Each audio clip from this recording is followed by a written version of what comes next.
Ya, entonces el tema es: ¿quiénes son los verdaderos y auténticos judaizantes a la luz de las escrituras? Los objetivos los estudiábamos la semana pasada, por razones obvias, no quedó bien grabada, sin embargo las voy a volver a reiterar. Vamos a poder, a través de esta enseñanza, interpretar adecuadamente la introducción a la epístola de los Gálatas. La epístola a los Gálatas. Vamos a definir bíblicamente qué es el Evangelio. Vamos a explicar qué es el Evangelio diferente. Para poder entender lo que es el Evangelio diferente, necesitamos obligatoriamente entender qué es el verdadero Evangelio, por obvias razones. La semana pasada estudiábamos, y lo vamos a volver a reiterar y a repetir, que Galacia, la carta a los Gálatas, no era una carta a la iglesia de a una iglesia llamada Gálatas. No, al contrario, los Gálatas eran personas que vivían en una región que se llamaba Galacia, que se encontraba dentro de Turquía, ¿ya? La actual Turquía. En Turquía se encontraba la región de Galacia, y eran diferentes congregaciones e iglesias o sinagogas, como tú quieras llamarle, lugares donde se reunían grupos de creyentes. Porque cuando hablamos de iglesia, hablamos de grupos de personas. No estamos hablando de templos hechos por mano de hombre, de piedra, de madera. No, estamos hablando de personas. Cuando usted escuche la palabra iglesia a la luz de la Escritura, estamos hablando de personas, grupos, entidades. ¿Ya? No estamos hablando de lugares físicos de reunión. Entonces, ¿cuáles eran esas iglesias que habían alrededor? Grupos de personas. Eran la iglesia de Antioquía, de Iconio, Listra y regiones circunvecinas. ¿Ya? La carta está dirigida a esas congregaciones. ¿Y cuál era el problema que pasaba en ese lugar? Lo vamos a estudiar a continuación. Entonces, como les dije, aunque nosotros le llamamos iglesias a los lugares físicos, está mal empleado el concepto, porque no debemos olvidar que son agrupaciones de personas que al menos en gran parte del siglo I asistían a sinagogas judías. Y si no podían congregar en sinagogas judías, lo hacían en casas, de manera secreta, porque hubo persecución después. O se congregaban en cuevas, de manera secreta. ¿Ya? Entonces se reunían con judíos en el Shabbat, en el sistema sinagogal. Ustedes saben que después del año 130 antes de Cristo, se creó un sistema llamado el sistema sinagogal, que era un lugar de reunión, que eran las sinagogas, que era en el día de reposo. Y en esos lugares los creyentes en el Mesías, los primitivos, la iglesia temprana, primitiva, se reunía en las sinagogas de esos lugares, esas sinagogas mesiánicas, que creían en el Mesías, porque había un grupo de fariseos llamado los de la circuncisión. El grupo de la circuncisión eran fariseos, pero creían en Yeshua. Entonces, en esos lugares, algunos creyentes gentiles se congregaban. Luego, por la persecución, tenían que reunirse en casas y como les dije anteriormente, en cuevas. ¿Ya? Los gentiles que se convertían a su edad adulta se les llamaba prosélitos. La mayoría de los grupos que estaban compuestos en las sinagogas, los lugares físicos, habían tres tipos de personas: los temerosos de Dios, los prosélitos y finalmente los judíos de nacimiento. Repito, los temerosos de Dios, los prosélitos y los judíos de nacimiento. Los temerosos de Dios no significa el concepto que enseña la Biblia en el Antiguo Testamento. Lo que habla, por ejemplo, de Deuteronomio capítulo 6, verso 2, o Proverbios capítulo 1, verso 7, o lo que habla el Tanaj, el Antiguo Testamento, como temeroso de Dios, que es obedecer los mandamientos de Dios. Cuando yo hablo de un temeroso de Dios, en el concepto del primer siglo, en las cartas de Pablo, en el Nuevo Testamento, me estoy refiriendo al concepto connotativo. Cuando yo hablo de una connotación, yo no me estoy refiriendo a la definición literal de lo que la Biblia nos enseña de lo que es temeroso de Dios. Me estoy refiriendo a una definición que le da la cultura de ese tiempo. La historia, el concepto etimológico, no va tanto aquí en la definición. El concepto etimológico o escritural que da la definición, sino cultural. Por eso es connotativo y no denotativo. Por ejemplo, yo les explico de la siguiente forma. ¿Qué es un concepto connotativo? Por ejemplo, esto es un objeto y esto tiene una tapa, ¿cierto?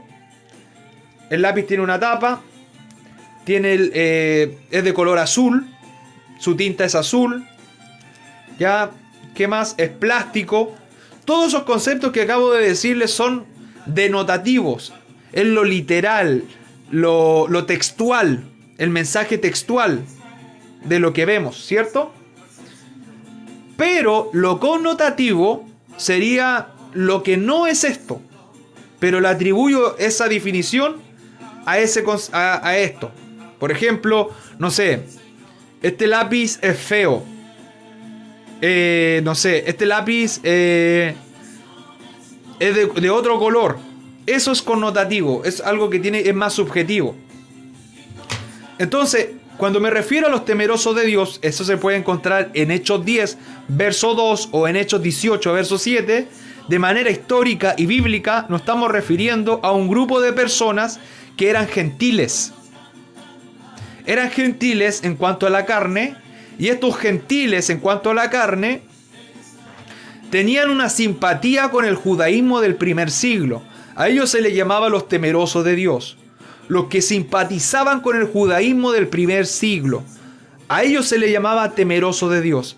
Por lo tanto, cuando nosotros hablamos de temerosos de Dios en el Nuevo Testamento, no nos estamos refiriendo, vuelvo reitero, al que guarda los mandamientos de Dios que habla el Antiguo Testamento. Nos estamos refiriendo a un grupo de personas identificados como gentiles en cuanto a la carne, pero que guardaban mandamientos del judaísmo. Algunos mandamientos obviamente estaban en la Torá, pero otros eran del judaísmo. Las leyes noágidas, por ejemplo. Entonces, vemos el ejemplo con Cornelio. Cuando se le aparece el ángel, le dice el ángel: el Señor ha recibido tus ofrendas. El Señor ha visto lo que has hecho con los pobres. Y Dios ha recibido eso. Y Cornelio era un romano. Era un gentil en cuanto a la carne. Pero estaba practicando leyes sedaca, le llaman así, la Torá sedaká, la instrucción de justicia, refiriéndose a la ayuda hacia los pobres, a las viudas, a los huérfanos. Y eso está en la Torá, pero también había un sistema judaico, o sea, del primer siglo, judaico, que era estas obras. Entonces, eso es un temeroso de Dios, una persona simpatizante del judaísmo sin ser judío.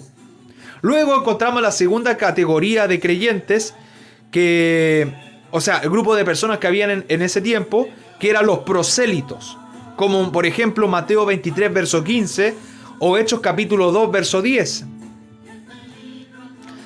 ¿Cuáles eran los prosélitos? Eran gentiles en cuanto a la carne, como los temerosos de Dios, pero daban un paso más adelante los temerosos de Dios. Ahora ya no querían ser simpatizantes del judaísmo, ahora querían ser del grupo, querían ser del club sectario, ahora querían ser parte ya dentro de la élite. Ellos se circuncidaban conforme al rito de Moisés para ser parte del judaísmo. Eran gentiles en cuanto a la carne, pero daban un paso más adelante a través de la circuncisión y se convertían al judaísmo. Ellos se les llama los prosélitos. Entonces, encontramos los temerosos de Dios, los prosélitos, que se encuentran en Mateo 23, verso 15, cuando Yeshua reprende a los fariseos y escribas y le dice: hipócritas que buscáis por mar, cielo y tierra, a un gentil para hacerlos prosélitos, y después de haberlos hecho prosélitos, lo hacéis 2 veces hijos del infierno más que a vosotros mismos. 2 veces hijos del infierno cuando los convertís en el proselitismo. Finalmente están los judíos de nacimiento. ¿Quiénes son los judíos de nacimiento? Los que descienden de la casa de Judá. La pregunta es, ¿qué es la casa de Judá? En Primera de Reyes 11 se nos explica un sigma muy importante que el cristiano promedio ignora. ¿Cuál es ese sigma que el pueblo cristiano en general ignora? Es la división de las 2 casas. Recuerden que Israel estaba unido. Saúl, David, Salomón estuvieron con un reino unificado. Pero luego Salomón se acostó y se casó con 700 princesas y tenía un harén exclusivo de 300 concubinas. Estas 1000 mujeres eran extranjeras, violando directamente el mandamiento en Deuteronomio 7 que nos prohíbe a nosotros emparentar con las cananeas, con las moabitas y con todos los pueblos paganos, con todos los pueblos que están bajo maldición en ese tiempo. Pero Salomón no le interesó, aún con toda su sabiduría extrema, y tomó la decisión de estar con 700 mujeres, y no cualquiera, princesas. ¿Qué son princesas? Son hijas de reyes, no eran cualquieras. El corazón de Salomón cuando fue viejo fue inclinado a sus dioses, al dios de Milcom, al dios de Moloc, al dios de Baal, al dios de Astoret, a todos los dioses paganos que le producen a celo al Señor, que llevan al celo al Señor.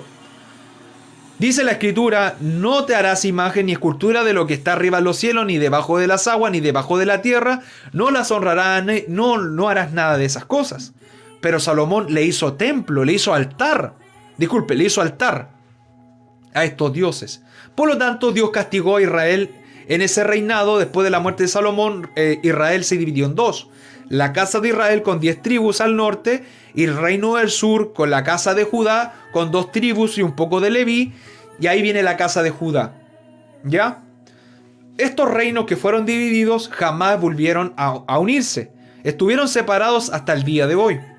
Hasta el día de hoy la casa de Israel y la casa de Judá no se han vuelto a unir. Entonces, amados hermanos, es importante entender esto, porque la casa de Israel, cuando va en cautiverio en el año 722 a.C., al 720 a.C., la casa de Israel fue expatriada y excomulgada alrededor de la tierra del Medio Oriente. Fue llevado a las 4 esquinas de la tierra por su desobediencia. Durante 220 años aproximadamente, la casa de Israel no se arrepintió y siguió practicando la idolatría. Por lo tanto, fue expatriada. Y la casa de Israel nunca más volvió, perdiendo su identidad, convirtiéndose en gentiles, israelitas gentilizados. Como dice el libro de Oseas, torta volteada es Israel entre los gentiles. Jeremías capítulo 3, verso 8, 6, por ahí dice que Jehová le dio carta de repudio a la casa de Israel.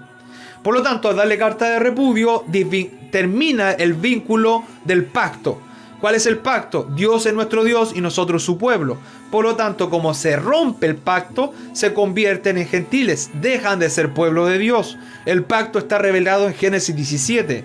Jehová le dice a Abraham, ya no llamaré tu nombre Abraham, Padre excelso, sino Padre de multitud de naciones. Aleluya. Plenitud de gentiles. Usted, Abraham, yo establezco mi pacto contigo.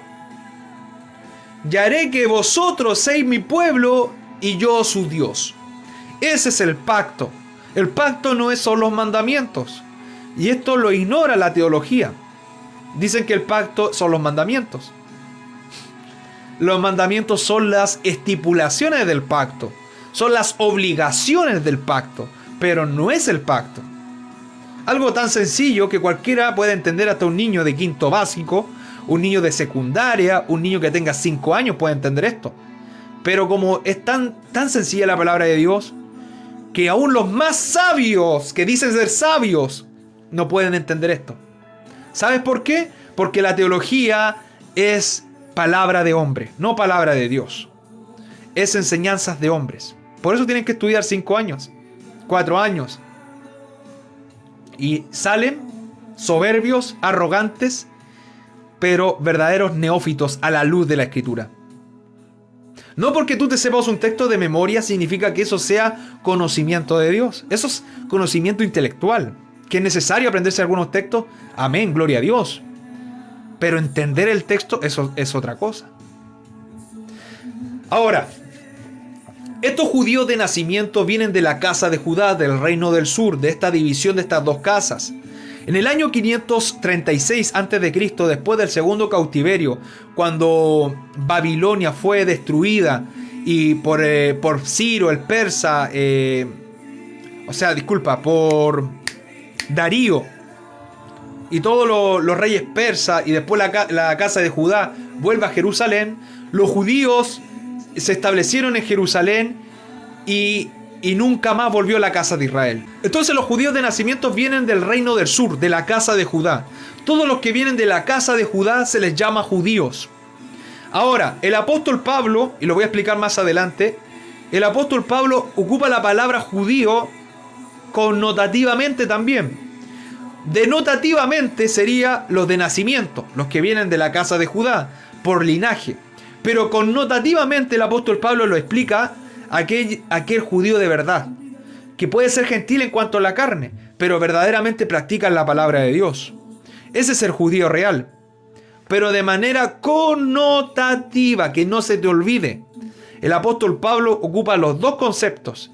Denotativamente, cuando él dice, yo vengo de la tribu de Benjamín, hebreo de hebreos, circuncidado al 8º día. Eso es una denotación. Denotación. Él viene del reino del sur, él viene de la casa de Judá. Pero la connotación se relaciona más a lo subjetivo, que tiene que ver con algo cultural de la época. Y esa connotación no la podemos ignorar. La connotación de ser judío. Entonces ya hemos descubierto que hay 3 tipos de grupos de personas: los temerosos de Dios, que eran gentiles en cuanto a la carne, pero simpatizantes del judaísmo, como Cornelio.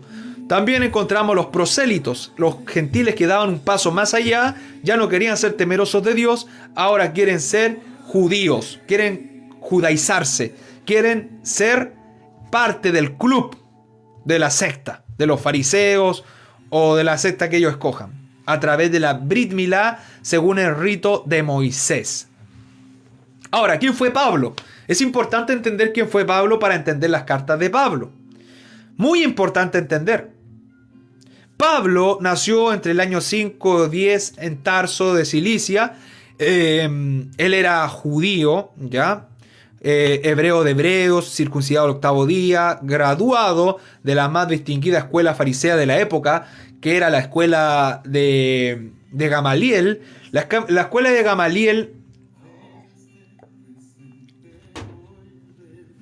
era la escuela más prestigiosa de la época.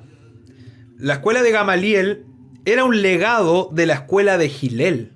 La escuela de Hillel era el fundador de las escuelas rabínicas del primer siglo. Es como, no sé, vamos, hermano, el día de hoy estudiar Derecho y, no sé, pues venir de la Universidad Católica o venir de la Universidad de Harvard, las universidades más importantes del mundo. La Universidad Católica es una de las más importantes en el mundo, y de Chile, imagínate. Tenemos el privilegio de tener una de las universidades más grandes, según ranking Shanghái, una de las más importantes. Para que usted lo entienda, Pablo venía de Harvard. Si lo traemos en esa analogía, Pablo viene de Harvard y estudió en la mejor escuela, con los mejores profesores. Y además tenía un CI sobre el curso, sobre la universidad. Para que se entienda más o menos quién era Pablo.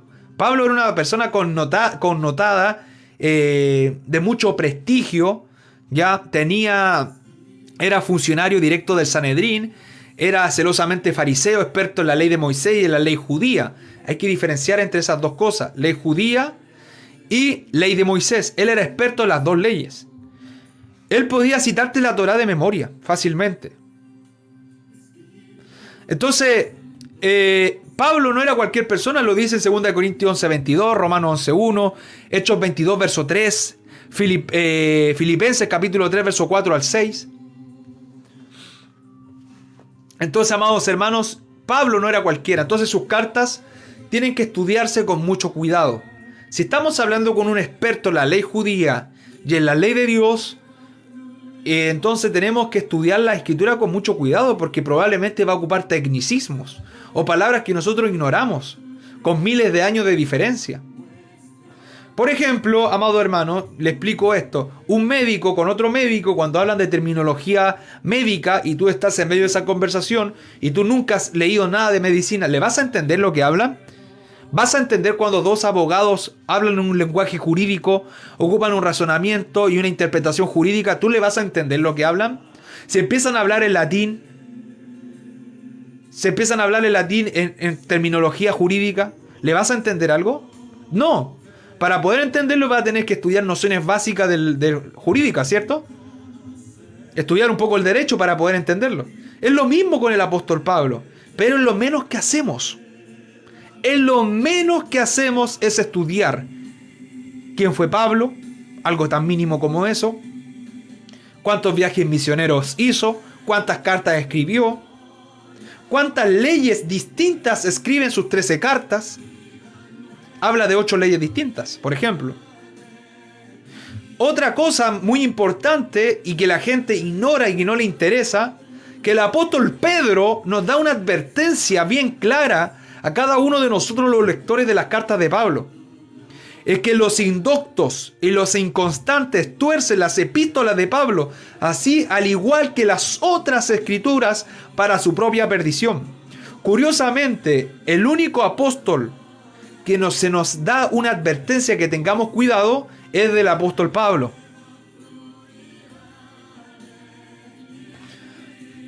¿Por qué? ¿Por qué se nos da esta advertencia?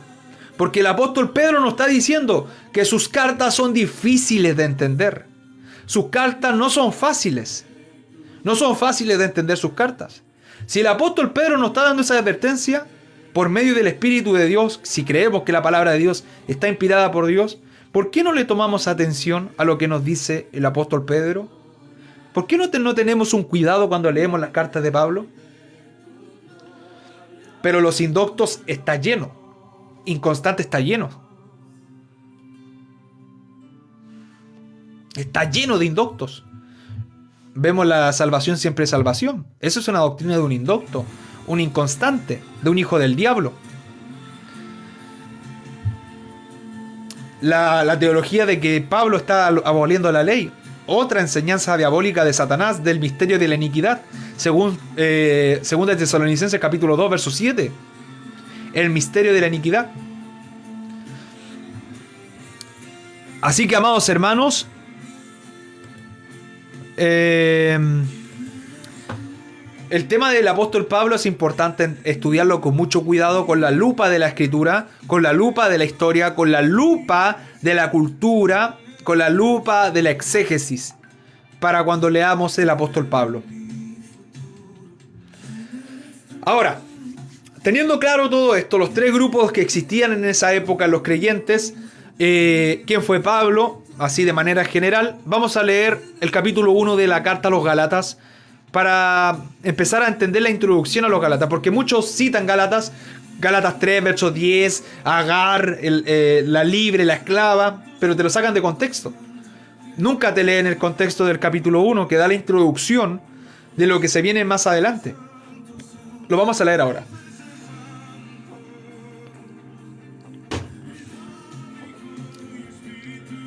Capítulo 1, verso 1 de Gálatas. Vamos compartiendo, amados hermanos. Me impresiona que haya tan poca gente. Bueno, quizás es por lo que dije. Tienen que estar los que deben estar. Pablo, apóstol, no de hombres, ni por hombre, sino por Jesucristo y por Dios el Padre, que lo resucitó de los muertos. Y todos los hermanos que están conmigo, a las iglesias de Galacia. ¿Se acuerdan que Galacia no era una iglesia en singular, sino en plural? Eran varias iglesias. Gracia y paz sean a vosotros. Recuerden, personas. Por eso le dice gracia y paz sean a vosotros. Personas. Eso es iglesia. Gracia y paz sean a vosotros de Dios el Padre y de nuestro Señor Jesucristo, el cual se dio a sí mismo por nuestros pecados para librarnos del presente siglo malo, conforme a la voluntad de nuestro Dios y Padre, a quien sea la gloria por los siglos de los siglos. Amén. Estoy maravillado de que tan pronto os hayáis alejado del que os llamó por la gracia de Cristo para seguir un evangelio diferente. No que haya otro, sino que hay algunos que os perturban y quieren pervertir el evangelio de Cristo. Mas si aún nosotros o un ángel del cielo os anunciare otro evangelio diferente del que os hemos anunciado, sea anatema. Como antes hemos dicho, también ahora os lo repito: si alguno os predica diferente evangelio del que habéis recibido, sea anatema. Un evangelio diferente. Para entender lo que es el evangelio diferente, tenemos que entender qué es el evangelio verdadero. Tenemos que entender qué significa esto. Vamos a estudiarlo. Vamos a ver que no hay otro evangelio. Es que hay algunos que andan perturbando y pervirtiendo el auténtico evangelio de Cristo. Y vamos a descubrir qué es esa perversión. ¿Quién es el que tergiversa ese evangelio? Vamos a estudiarlo cómo era en el primer siglo, quiénes eran esos que enseñaban ese evangelio diferente y cuál es ese evangelio diferente en el tiempo de hoy, en la actualidad. Curiosamente, el apóstol Pablo dice: mas si aún nosotros, el apóstol Pablo se incluye, dice: si aún yo, si a uno de los 12 apóstoles les predicáramos algo distinto de lo que ya le predicamos, sea anatema. Si un ángel descendiera del cielo y le dijera: esta es la nueva palabra, sea anatema. O cualquier persona, quien sea tu pastor, sea el líder de la iglesia, sea el papa, sea quien sea, que venga a decir algo que distinto a lo que ya está estipulado en la palabra de Dios, sea anatema. La pregunta es: ¿qué es anatema?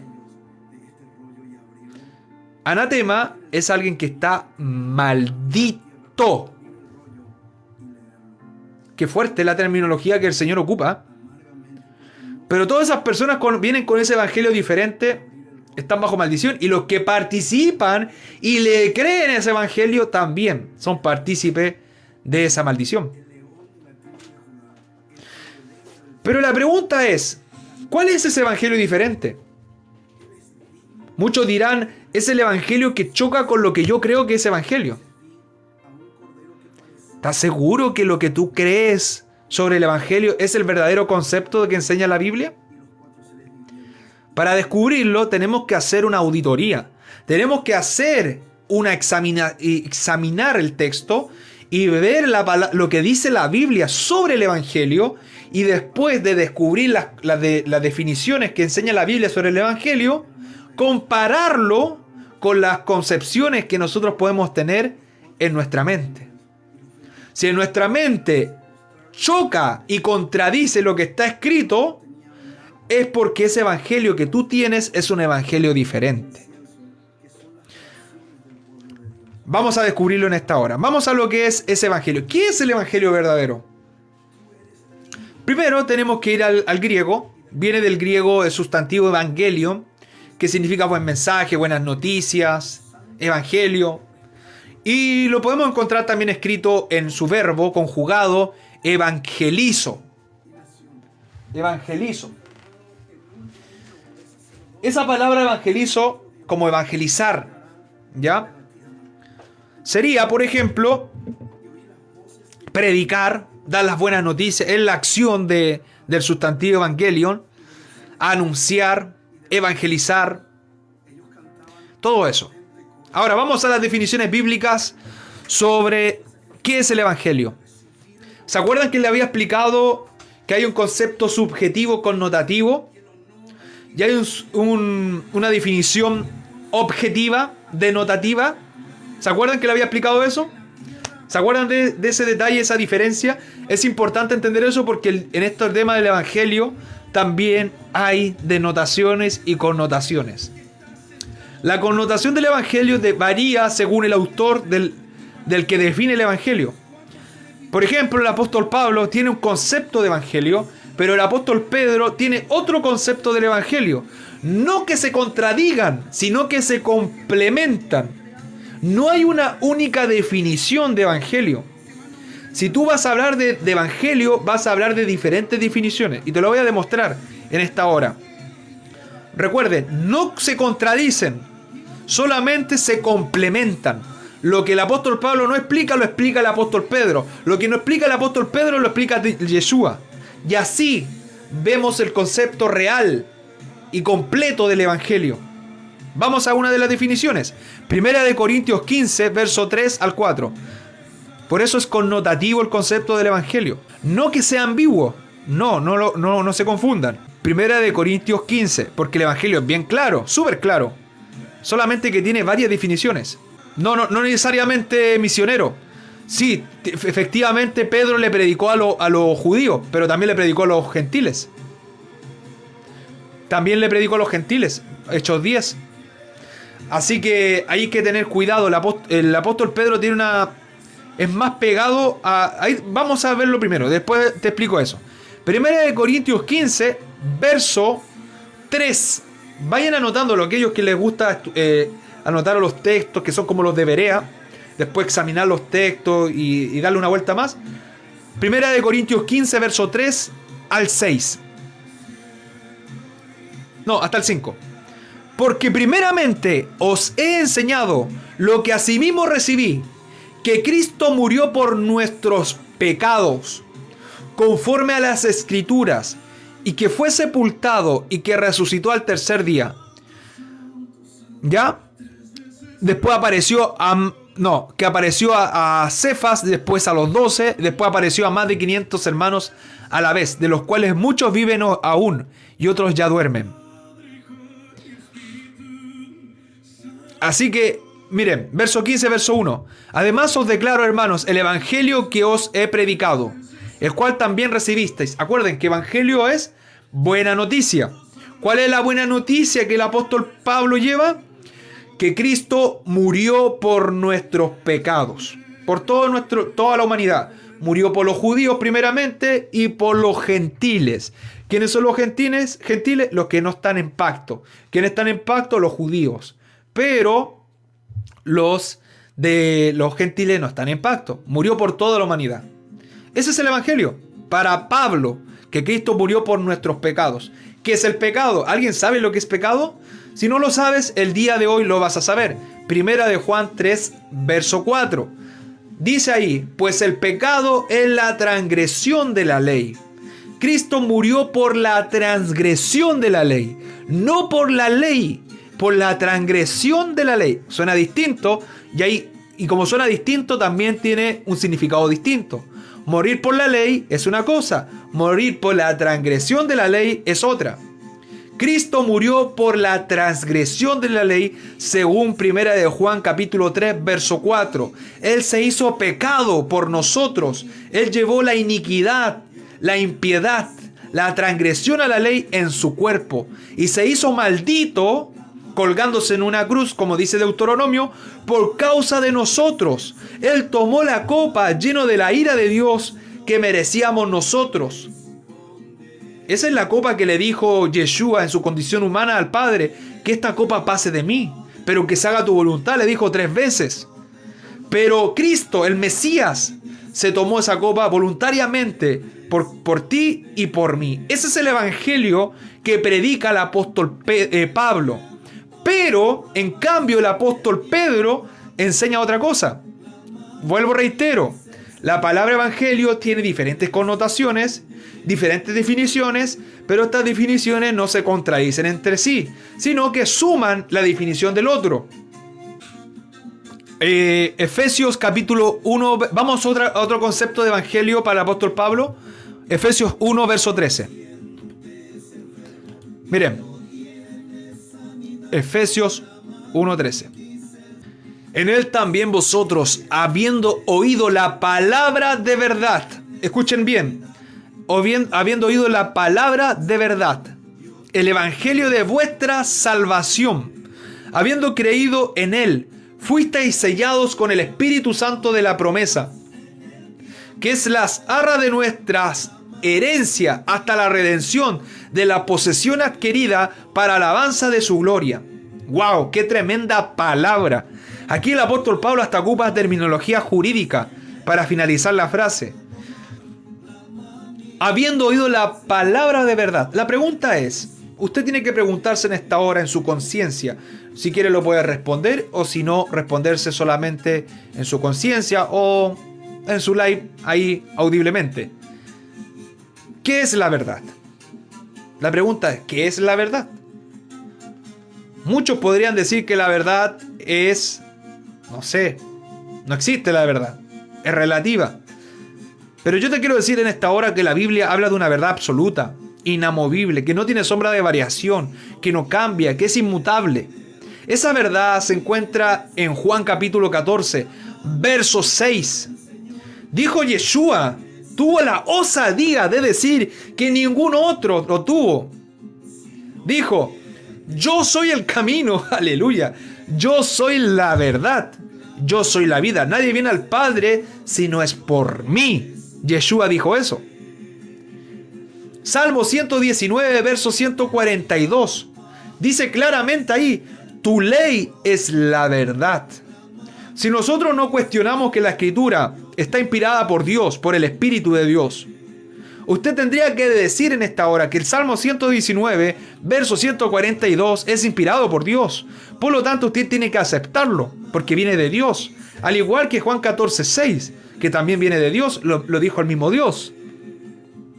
Entonces, si nosotros ocupamos un poco el razonamiento que el Señor nos ha entregado por medio de su Espíritu, porque nuestro razonamiento ha aumentado, ahora ya no somos necios, ahora tenemos un razonamiento superior. Nosotros ahora tenemos un razonamiento espiritual que el Espíritu de Dios nos da, la inteligencia verdadera, la sabiduría verdadera, que habla de Deuteronomio capítulo 6, verso 2, cuando tenemos temor de Dios. Esa inteligencia y esa sabiduría la hemos querido por gracia. Ahora, ocupemos esa inteligencia, ese razonamiento. La verdad es la ley, ¿cierto? Salmo 119, verso 142. Jesús o Yeshua es la verdad. Únalo. No lo separe. ¿Pero qué hace la religión? Te la separa. ¿Qué hace Satanás? Te separa.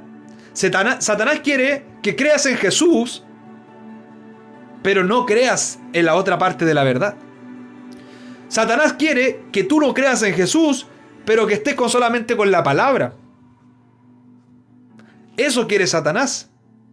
Pero Satanás no quiere que tengas las dos cosas. Satanás está lleno de ira según Apocalipsis 12. Está iracundo, está irado, porque sabe que le queda poco tiempo.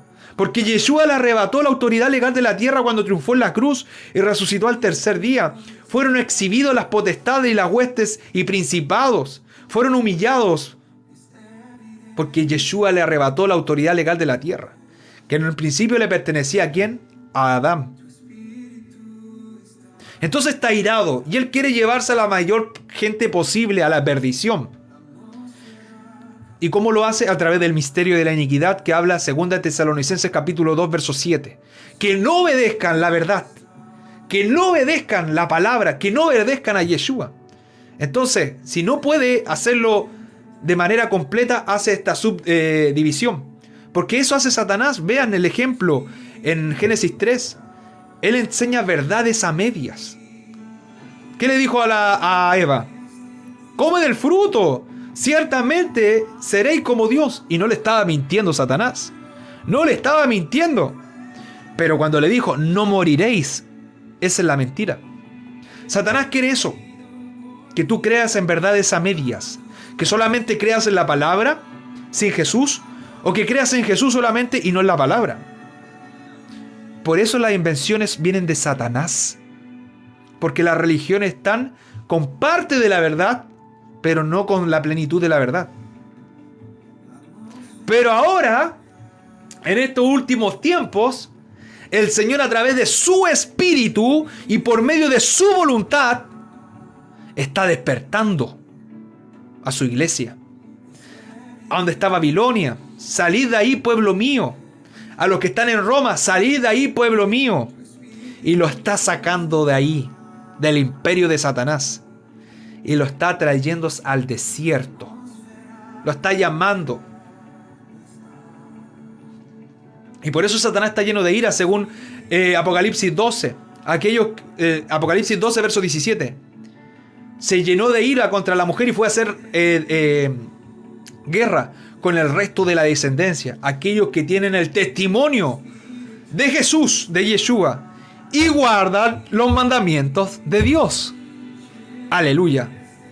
Ese verdadero creyente o mujer o hombre que guarde verdaderamente la palabra y crea en el Mesías, ese es un dolor de cabeza para Satanás.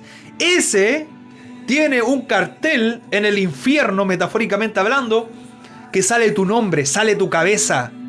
Vivo o muerto. Vivo o muerto, le dice a los demonios. Vivo o muerto, tráemelo vivo o muerto. Por eso, el que verdaderamente guarda la palabra de Dios conoce la tribulación, conoce las pruebas, conoce lo que es el dolor, porque el enemigo quiere tumbarnos, el enemigo quiere destruirnos. Anda como león rugiente buscando a quien devorar. Por eso el que dice estar firme, mire que no caiga, amado hermano. Satanás ha sido vencido, sí, está bajo nuestros pies, sí, pero no debemos ignorar las maquinaciones del enemigo para que no gane ventaja de nuestras almas. Y una de las estrategias de Satanás, amado hermano, es que tú no guardes la palabra. Que creas que la palabra está abolida. Que creas que Cristo murió en la cruz y clavó en la cruz la palabra. Que crucificó la ley, que se acabó y que tú puedes hacer lo que quieras. Que tú eres salvo, siempre salvo. Pero hay un pueblo, un remanente que no ha doblado sus rodillas a los Baales. O quizás la doblaron. Mira cómo el Espíritu está inspirando en esta hora. Quizás algunos doblaron sus rodillas a los Baales. Pero sobre el juicio triunfa la misericordia. Y le está dando una oportunidad a los que han doblado sus rodillas a los Baales, que dejen adorar a Baal y se vuelvan al único Dios verdadero.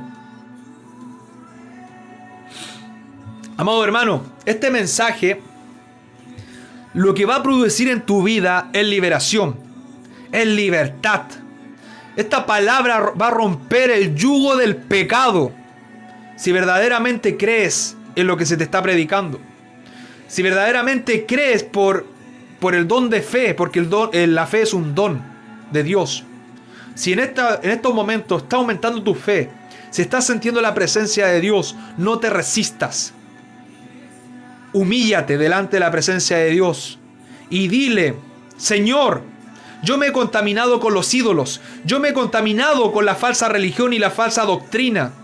Yo he adorado un sistema teológico, idolátrico, nicolaíta, basado en el sistema de Jezabel. Dile al Señor, humíllate, órale con tus propias palabras, Él te va a oír. He heredado mentiras, creyendo que eran verdad. Pero en esta hora renuncio a mi yo, renuncio a la doctrina de los hombres y me sujeto a tu palabra, me sujeto a tu voluntad. Haz esa oración. Si tú oras conforme a la voluntad de Dios, Él nos oye, porque guardamos sus mandamientos. Esas oraciones el Señor escucha en el nombre de Yeshua. Toda oración tiene que ser en el nombre de Yeshua.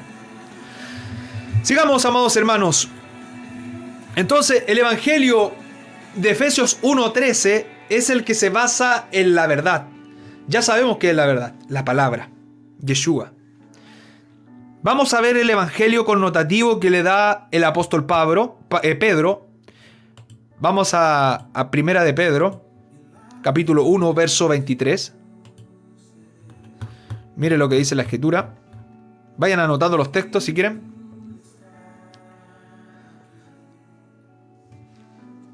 Siendo renacido no de simiente corruptible, sino de incorruptible, por la palabra de Dios, que vive y permanece para siempre. Mira la escritura que cita Pedro, que es Isaías capítulo 40, verso 8. Porque toda carne es como hierba, y toda la gloria del hombre como flor de la hierba. La hierba se seca y la flor se cae, se marchita. Mas la palabra del Señor permanece para siempre. Y esta es la palabra que por el evangelio os ha sido anunciada. Bendito sea el Señor, alabado sea el nombre de Dios.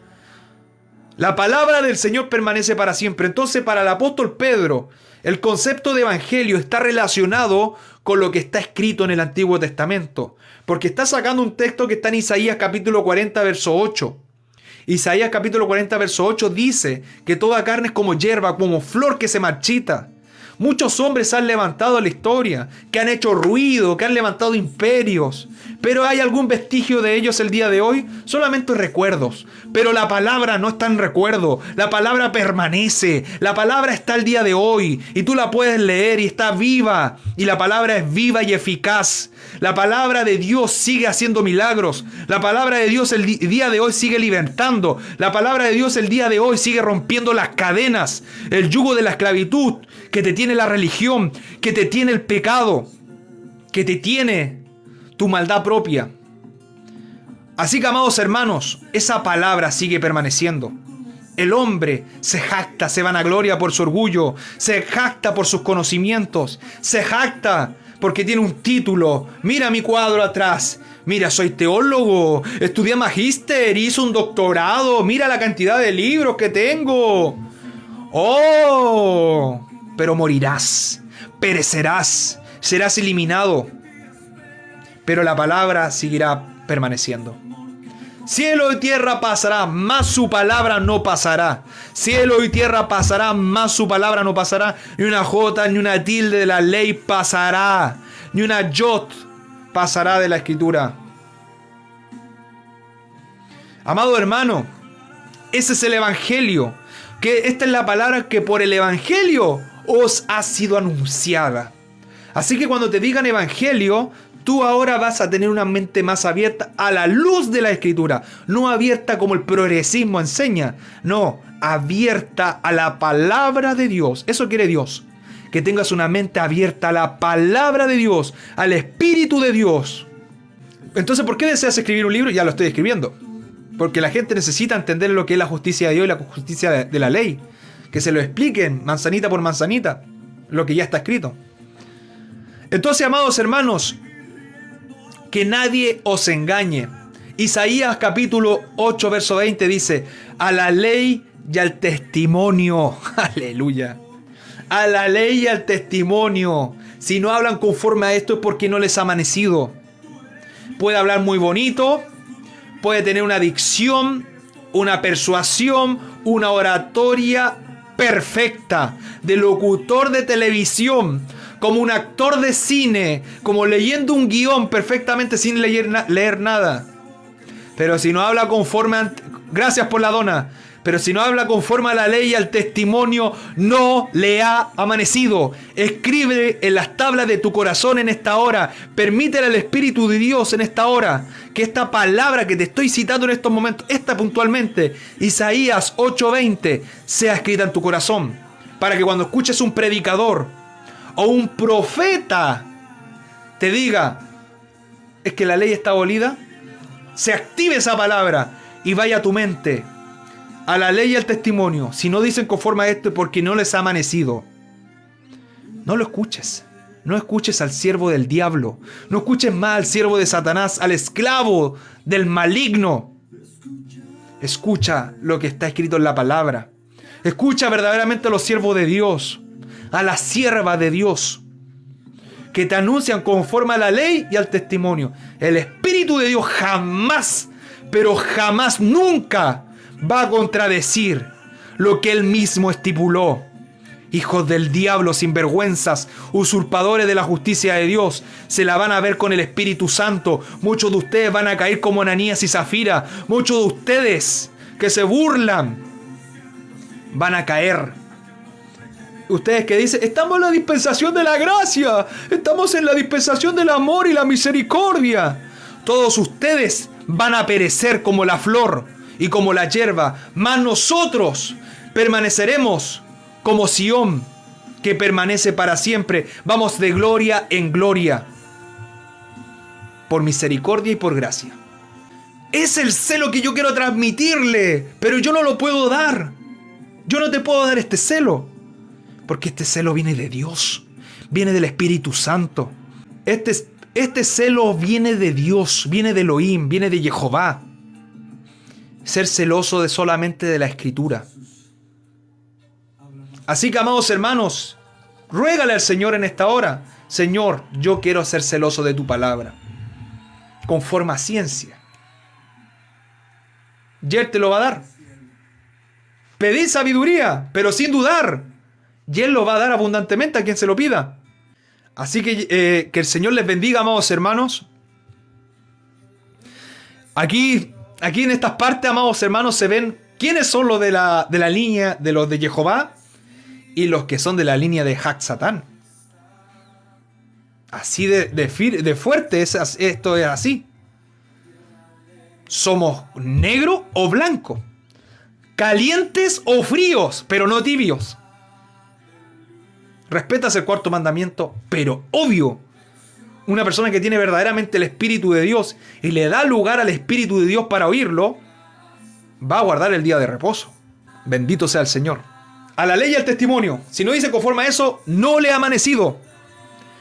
Verso anterior habla de los adivinos, a los hechiceros, a los que andan preguntando a la ouija, a los que andan preguntando al horóscopo. Que yo soy de la 12ª casa de Sagitario. Yo nací entre el 22 de noviembre al 23 de diciembre. Yo soy Sagitario y me rige el planeta Júpiter, el planeta más grande del sistema solar. Ese planeta me alumbra y me da sabiduría, me da conocimiento. ¡Qué estupidez! Soy Sagitario. Yo soy Géminis.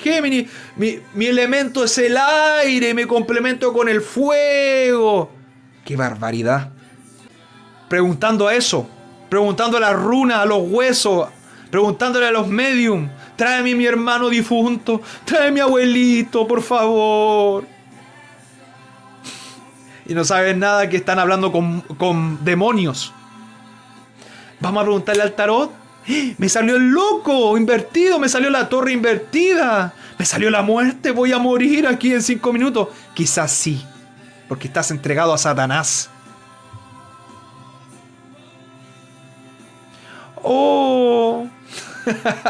Esos son los encantadores y adivinos que está hablando el contexto de Isaías 8:20. A la ley y al testimonio, si no dicen conforme a esto, aunque vengan con todas esas estupideces del diablo, no les ha amanecido. Entonces los predicadores que no son brujos ni hechiceros, que no hablan conforme a la ley y al testimonio, ¿este texto también aplicará? ¡Amén! También aplica. Así que no son iguales. Son iguales o peores que los hechiceros, que los brujos. Son como los de Balaam. Les habla Dios, pero le interesa esto: el dinero, el amor al dinero. No maldicen a Israel. No pueden maldecir a Israel porque ellos escuchan a Dios igual. No pueden maldecir a Israel. ¿Te acuerdas cuando iba a maldecir a Israel, pero Dios transformó la maldición en bendición las 3 veces? Iba la maldición y Dios pesca la maldición y la transforma en bendición para nosotros. Aleluya. Pero como no puede maldecir a Israel, yo te enseño cómo hacer caer a los hijos de Israel. A través de los sacrificios de los ídolos, a través de la inmoralidad sexual. No, si te puedes recasar de nuevo, no importa. Si tu primer cónyuge sigue vivo, tú recásate y te puedes recasar todas las veces que tú quieras. No importa que estés recasado, Dios es misericordia y amor. Tú puedes ser pastor, apóstol, apóstata. Puedes ser profeta en la iglesia. Profetiza, profetiza. Ay, Señor. Ahora puedo cobrar los diezmos. Pero la ley está abolida. Sin vergüenza. No les tiembla la voz ni la mano para pedir. Y no les tiembla decir Malaquías: el que no diezma está robándole a Dios. Y el que roba no entrará al reino de Dios. Burladores, hijos del diablo, siervos de Satanás, no escaparán de la ira de Dios. Sinvergüenzas. Pero también hay un remanente de siervos de Dios 24/7. Siervos que verdaderamente uno tiene que sacarse el sombrero, que hay que bendecirlos, hay que ofrendarles. Dan su tiempo completo de manera gratuita, cuerpo, alma, espíritu, como tú quieras llamarle. Yo creo que el alma es el cuerpo. No estoy hablando de alma intrínseca, que hay un alma inmortal. No creo en esa doctrina helénica. Esas personas están comprometidas con Dios. Esas personas que enseñan solamente lo que está escrito en la Biblia. Esos siervos hay que ofrendarles. Darle la ofrenda voluntaria. Tenemos el ejemplo del pastor Horacio Aguilar, de la iglesia del Ministerio del Camino. Quizás tú conozcas otro siervo. Ahí hay ejemplos de siervos de Dios. Entonces, amados hermanos, es importante el testimonio. Vamos a volver al tema, que me salí mucho del tema. Entonces el evangelio para el apóstol Pablo es una cosa, para el apóstol Pedro otra, pero se complementan, no se contradicen. También descubríamos que había una analogía entre los huesos secos de Ezequiel 37, del versículo 1 al 14, con Efesios capítulo 2, verso 1 al 10. Descubríamos que Ezequiel, verso 1 al 14, de los huesos secos, del valle de los huesos secos, está hablando del evangelio encriptado. Pero en Efesios capítulo 2, verso 1 al 10, está hablando del evangelio revelado.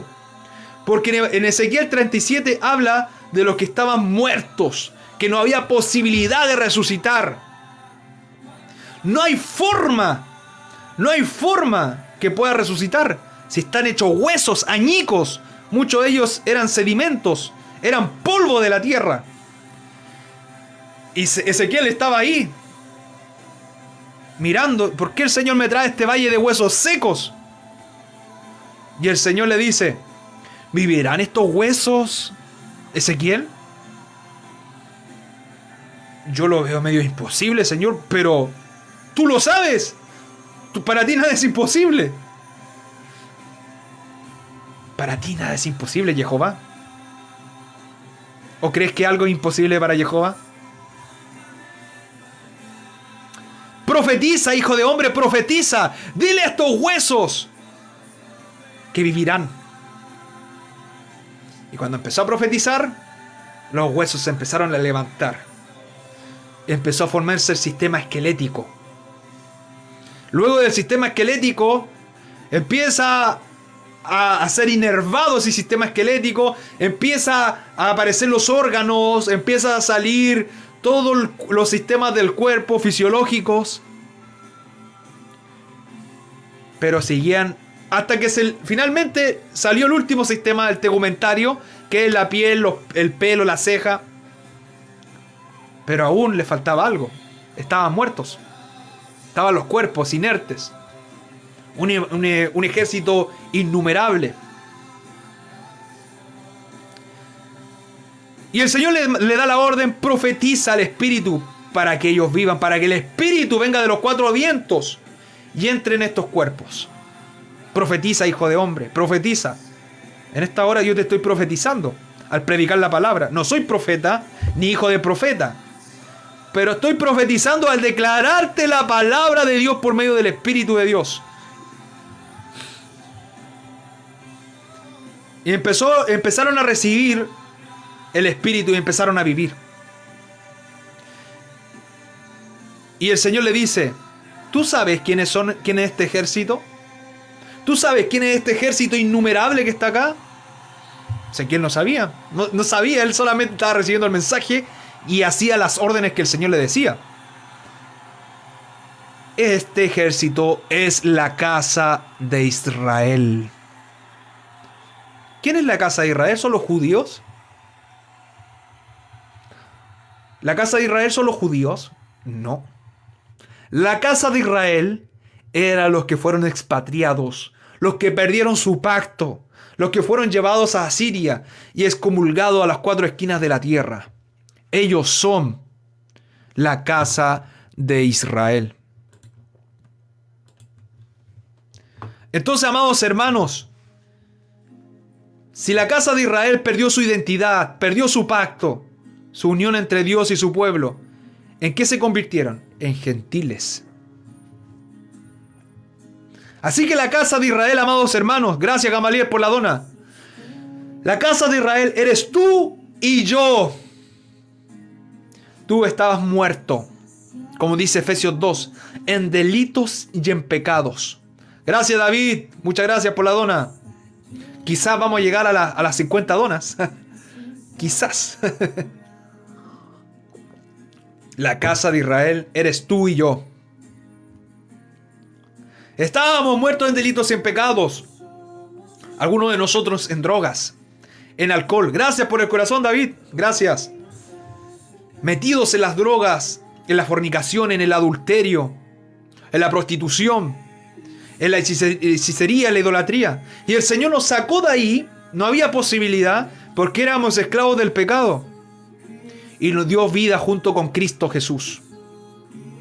A través del sacrificio de Cristo. Gracias. Por eso ahora tenemos vida. Y vida en abundancia. No una vida solamente, gracias amado hermano, una vida para que tú estés un rato, sino una vida abundante que se traduce como vida eterna.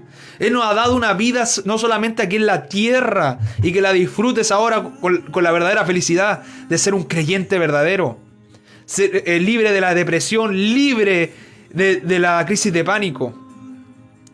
Ahora Él te quiere dar la vida eterna en el mundo venidero.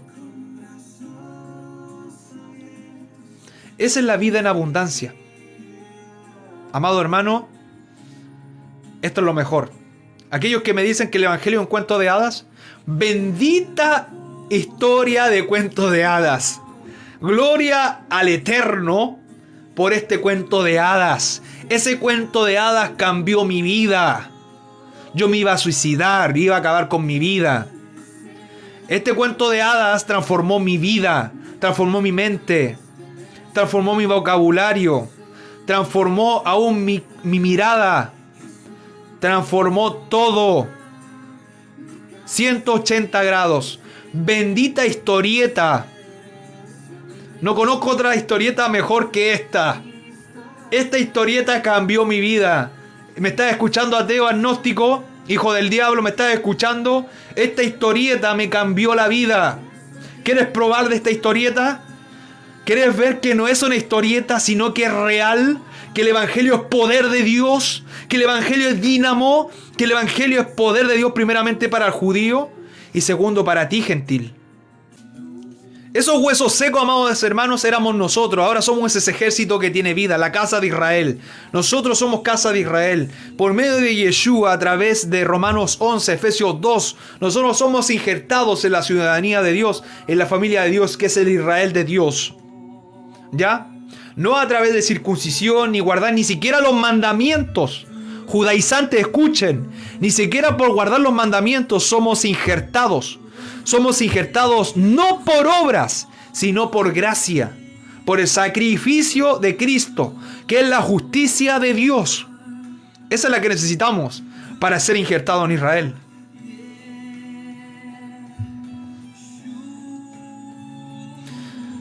Ezequiel 37, verso 15 al 28, habla de otra profecía terminando el Valle de los Huesos Secos cuando es restaurado de la casa de Israel. Pero después de restaurado de la casa de Israel, falta lo que ocurrió en Primera de Reyes 11. Lo que se dividió, ahora venga a unirse. Los dos palos. Toma dos palos, oh Ezequiel. Uno en tu mano derecha para la casa de Judá, no me acuerdo qué mano era, la mano izquierda para la casa de Israel, y los harás uno en tu mano. ¿Qué quería decir eso? Que iba a volver a unirse la casa de Israel y la casa de Judá. Ese evento todavía no ocurre. Eso va a ocurrir en el milenio, va a ocurrir en el arrebatamiento, va a ocurrir en la segunda venida de Yeshua. Seremos uno con Judá. Seremos uno con la casa de Judá. Y seremos Israel. Un solo palo.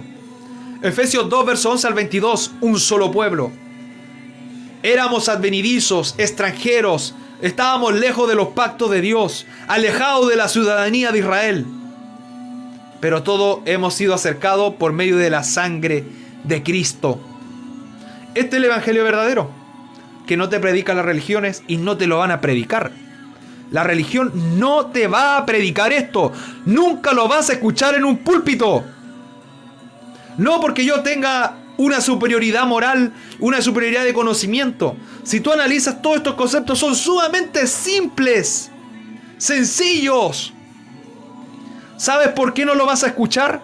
Porque ellos no se basan en la verdad completa. Ellos se basan en partes de la verdad.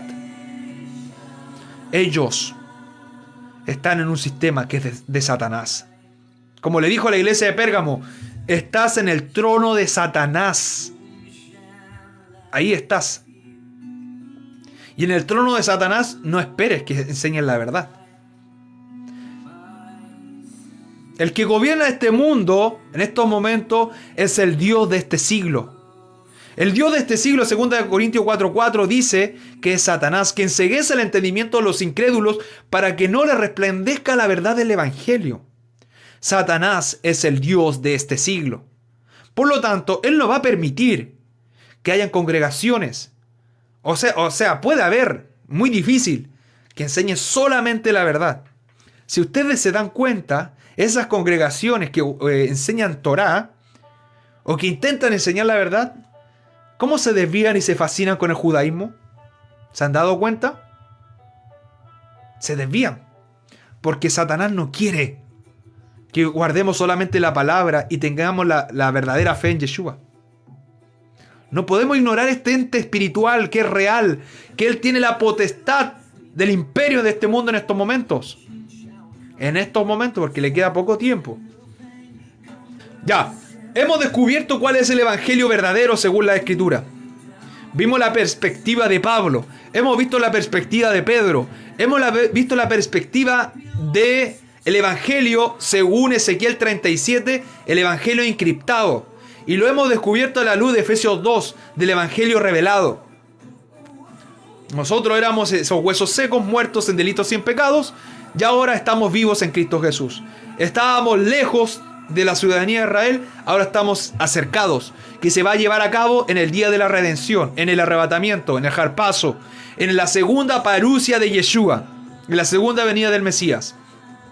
Entonces ahora que entendemos que es el evangelio real, verdadero, que es la expiación de nuestros pecados, por ejemplo, y que está basado en toda la palabra de Dios, ahora vamos a estudiar qué es el evangelio diferente. El evangelio diferente que el apóstol Pablo habla en Gálatas capítulo 1 tiene un contexto. Para entender el evangelio diferente en el tiempo de hoy, tenemos que primero entenderlo como era en el primer siglo. Y consta de dos aspectos. El aspecto número uno se le conoce como las personas que dependían de las obras de la ley. Escúchame bien. Las obras de la ley. Ese es el evangelio diferente. Es el número uno. ¿Ya? Y segundo, lo que consta el evangelio diferente es la circuncisión conforme al rito de Moisés. ¿Ya? Vamos a leer algunos textos. Vamos a descubrir qué son las obras de la ley. Romanos capítulo 3, verso 20. Quiero que pongan atención, mucha atención, amados hermanos. Romanos capítulo 3, verso 20. Ya que por las obras de la ley, ningún ser humano será justificado delante de él.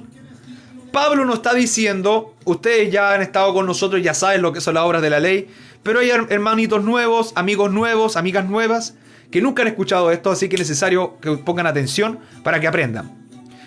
Ya que por las obras de la ley, ningún ser humano será justificado delante de él. Entonces, amados hermanos y hermanas, el texto es claro. Nadie puede ser justificado por medio de la obra de la ley, ¿cierto? Pero hay un problema, porque en el capítulo 2, el apóstol Pablo, en el verso 13, nos dice una aparente contradicción, porque Pablo no se contradice en la realidad. Somos nosotros los indoctos inconstantes que torcemos las cartas de Pablo, que es muy distinto a que Pablo se contradiga. Porque no son los oidores de la ley los justos ante Dios, sino los hacedores de la ley serán justificados.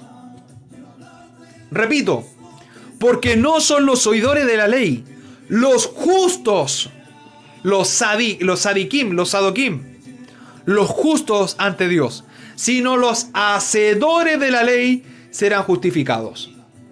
¿Pablo se está contradiciendo? Aparentemente sí.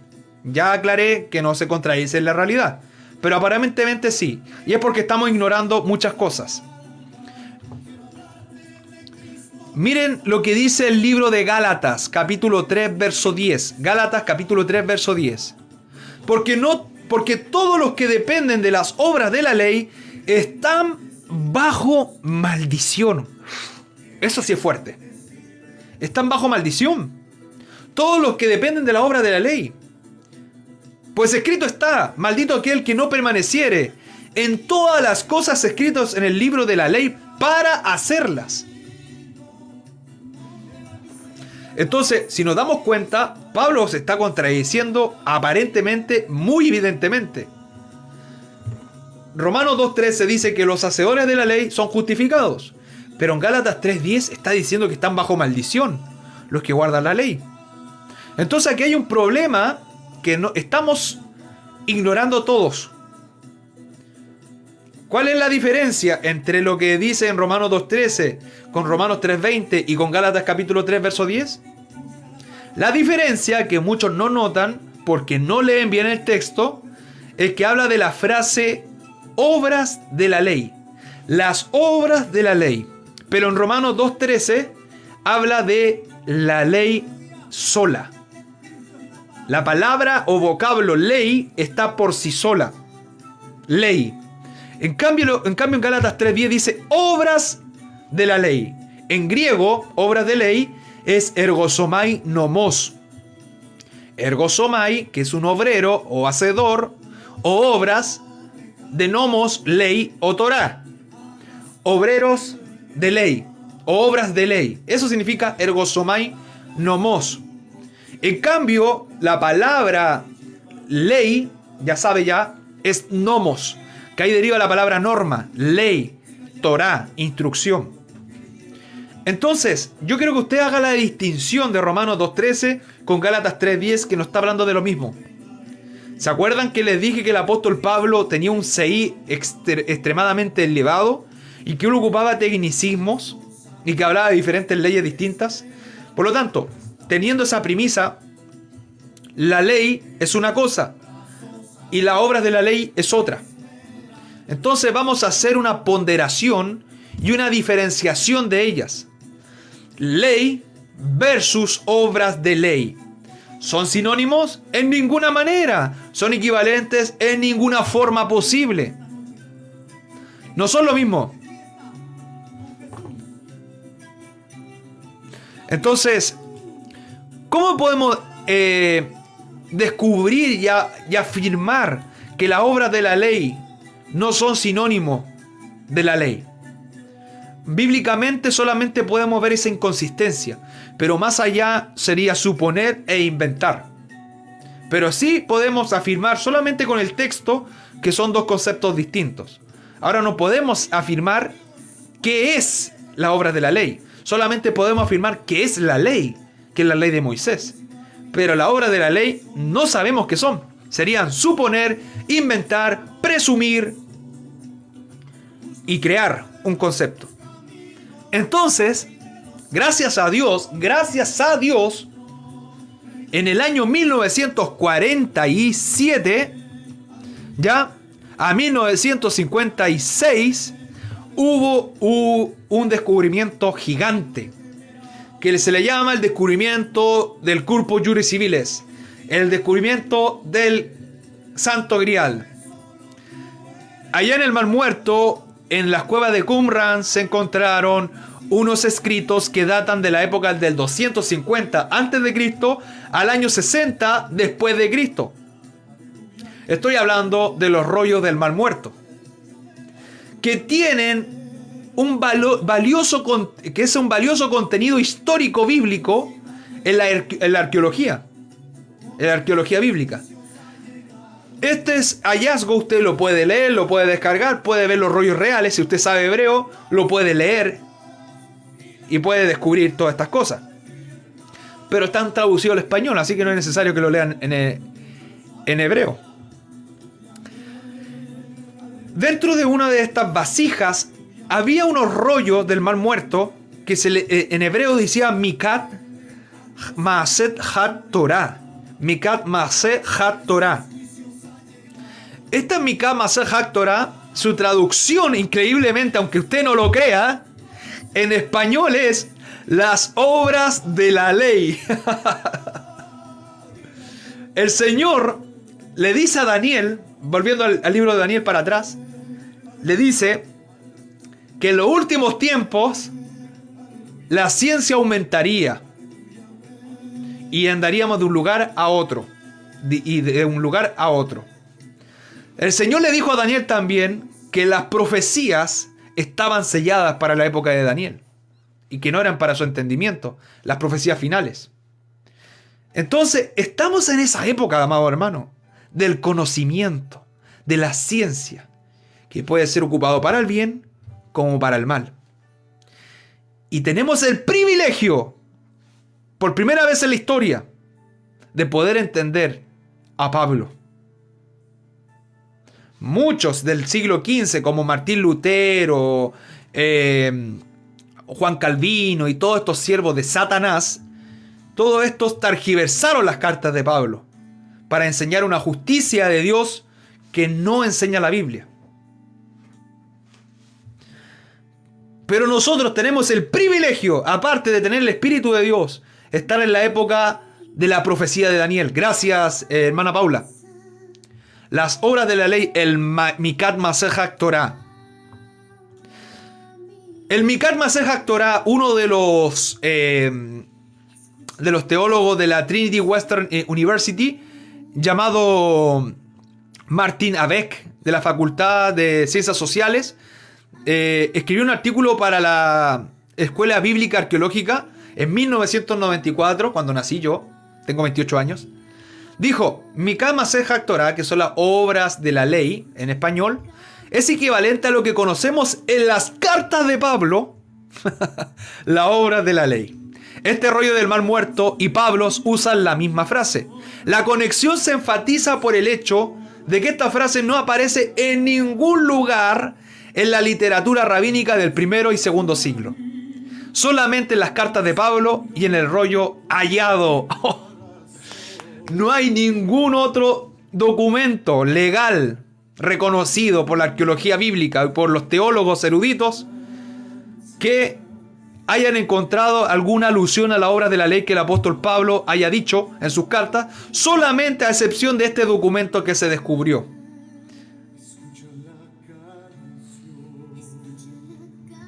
Entonces, las obras de la ley es un rollo que se refiere a 20 normas o 20 preceptos detallados que explican en el cuerpo del texto diferentes cosas que están agregadas a la ley de Dios. Por ejemplo, alguna de ellas en la traducción al español es la inclusión de maíz no judío en el templo. ¿A dónde sale eso en la Torá? Alguien me diga eso. ¿En qué parte dice que no podemos incluir maíz en el templo que no sea judío? Entonces, este descubrimiento, amado hermano, nos damos cuenta que son leyes rabínicas, leyes anexas a la Escritura. La presentación de ofrendas gentiles, eso es otro precepto que está escrito en el rollo del Mar Muerto, las obras de la ley. La preparación de carne sacrificial en recipientes impuros. La admisión de ciegos y sordos en el templo. Matrimonio entre amonitas y moabitas convertidos al judaísmo. Leyes que son rabínicas, que no son escriturales. Mandamientos, preceptos, estatutos y decretos de hombres. Esas son las obras de ley, el ergo somai nomos. Entonces, la mayoría de las reglas expuestas por el autor de la obra de la ley están basadas directamente en la ley bíblica, efectivamente. Pero son otras interpretaciones y amplificaciones de prescripciones mosaicas. Le aumentan a la Torá. Son leyes que no están, se basan en la Torá, pero con un aumento, un agregado. La lista claramente refleja una reacción en contra de relajar los preceptos de la Torá y hacerlos más difíciles. Es el ergo somai nomos. Si tú no me quieres creer, tienes todo tu derecho de no creerme. Tú tienes el derecho de examinar lo que estoy diciendo y ver si es cierto o no. Cuando termine el live, búscalo, investígalo, descarga el documento, ve el documento original que está en un museo real, ahí escrito, y velo, la traducción al español. Sí, Calvino y Lutero estaban equivocados. En algunos conceptos estaban en lo correcto. Que la salvación es por gracia, efectivamente. Pero muchas cosas de las que enseñaron de Pablo y de la ley están totalmente tergiversadas. Y en cuanto a la salvación, también. Entonces, cuando nosotros miramos Gálatas y Romanos a la luz de la obra de la ley, Pablo no está ocupando la terminología de la Torá. Vuelvo, reitero, en Romanos 2.13 dice: porque no son los justos ante Dios los oidores de la ley, sino los hacedores de la ley serán justificados. Pablo está diciendo evidentemente y claramente: los que practican la ley se justifican. Pero en Romanos 3.20 dice que los que dependen de la obra de la ley no pueden justificarse delante de Dios. Y en Gálatas 3.10 dice algo más grave: los que dependen de la obra de la ley están bajo maldición. Están bajo maldición. Entonces, amado hermano, amada hermana que me escuchan a esta hora, usted tiene racionalidad de Dios, del Espíritu, y usted entiende lo que estoy hablando. Ahora, que no lo quiera aceptar, eso se llama sesgo. Sesgo religioso o teológico. Cuando tenemos un sesgo, no podemos aceptar la verdad. Es como el comunista. Esto lo podemos ocupar con el ejemplo de la política.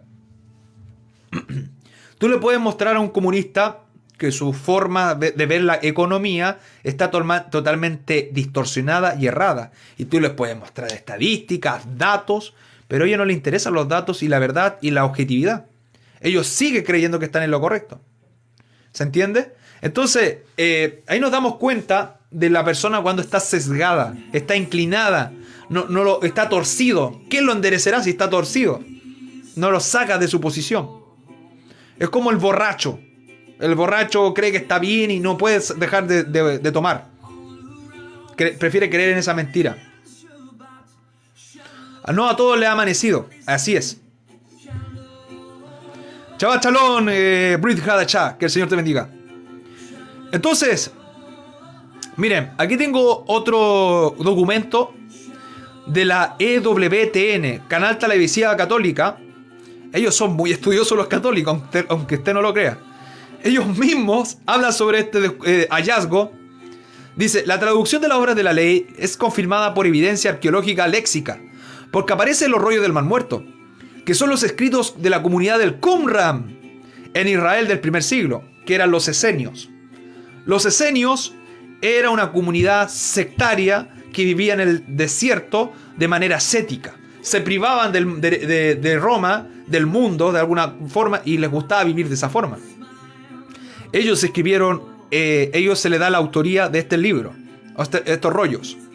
Este documento sirvió como la constitución o declaración de independencia de esta comunidad, El documento, cuyo nombre también se traduce algunas pertenecientes a obras de la ley, está enfocado en ciertas disputas sobre interpretaciones, regulaciones de mosaicas, y revela una enorme preocupación de parte de los judíos del primer siglo con las obras de la ley.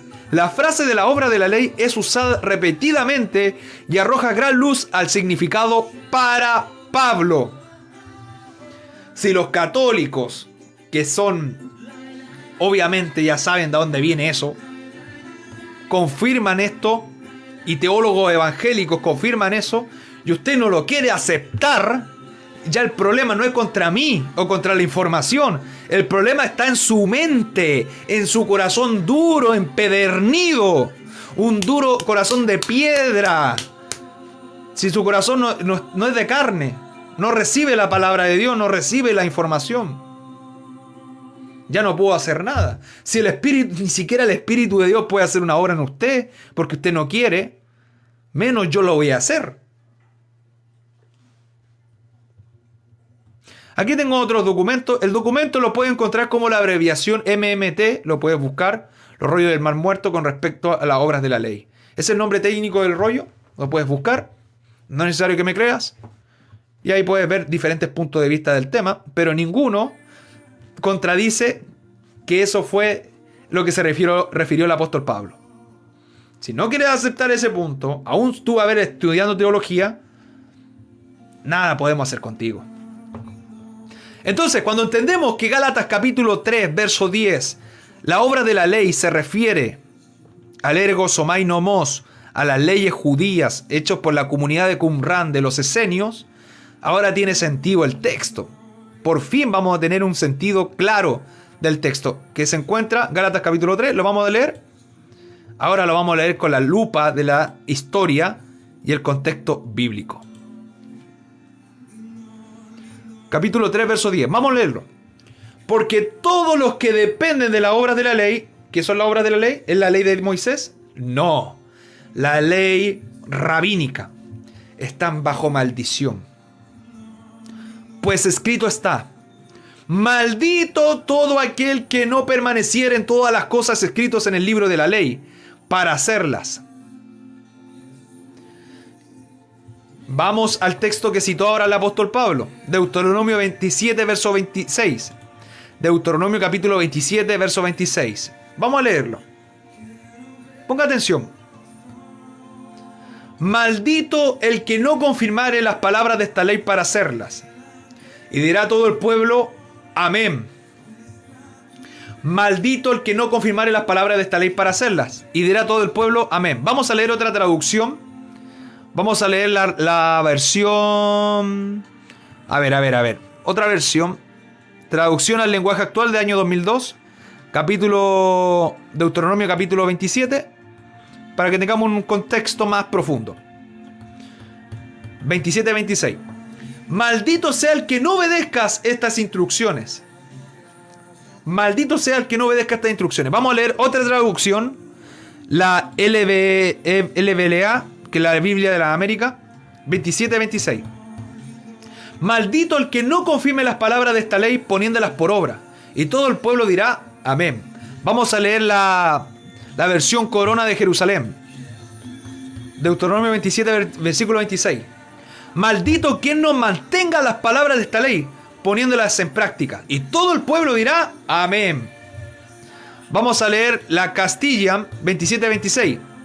Maldito el que no mantenga en vigor las palabras de esta ley y no las ponga en práctica. Y todo el pueblo dirá, amén. Vamos a leer la versión, el lenguaje sencillo, 27-26. Maldito sea el que no obedezca estas instrucciones. Vamos a leer la traducción. Esta es la última.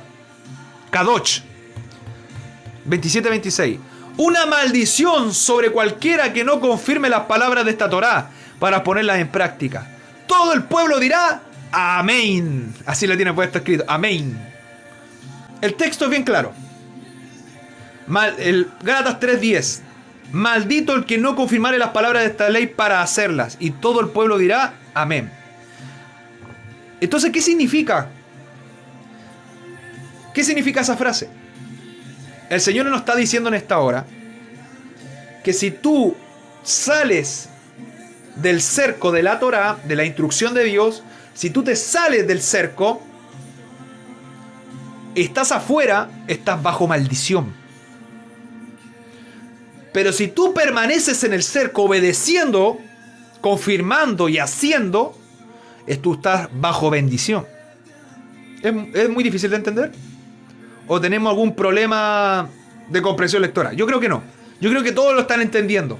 Que a veces no queremos entender que es distinto. Tenemos ojos pero no vemos. Tenemos oídos pero no oímos. El texto es bien claro. Muy claro el texto. Todos los que dependen de las obras de la ley están bajo maldición. Ahora, ¿cómo eso entra? ¿Cómo aplica con Deuteronomio capítulo 27, verso 26? Cuando tú practicas las obras de la ley, estás guardando algo que no está en la Torá. Porque son leyes orales, rabínicas. Son leyes judías, no de la Torá. No son de los 613 mandamientos. Están fuera de los mandamientos. Por eso el apóstol Pablo dice, aquellos que dependen de esas obras están fuera de la Torá. Por esa razón, maldito todo aquel que no permanecieres para confirmar el libro de esta ley, para hacerlas.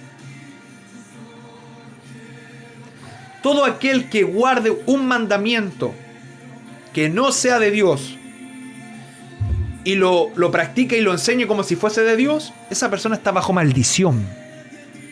Aunque te guarde la Torá, aunque te guarde el Shabbat, aunque te come limpio, aunque come cosas limpias, aunque guarde las fiestas, aunque esté circuncidado ese varón, da lo mismo. Puede estar circuncidado, da lo mismo.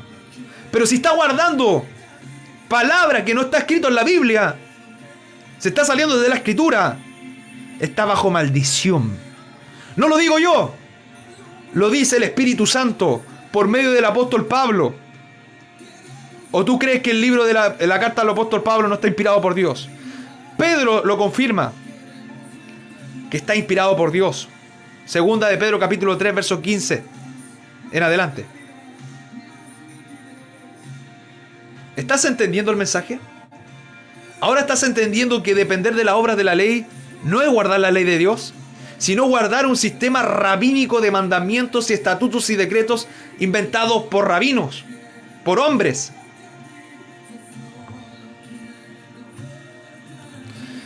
Las obras de la ley es una expresión que no significa la ley de Moisés, sino las leyes establecidas por los rabinos.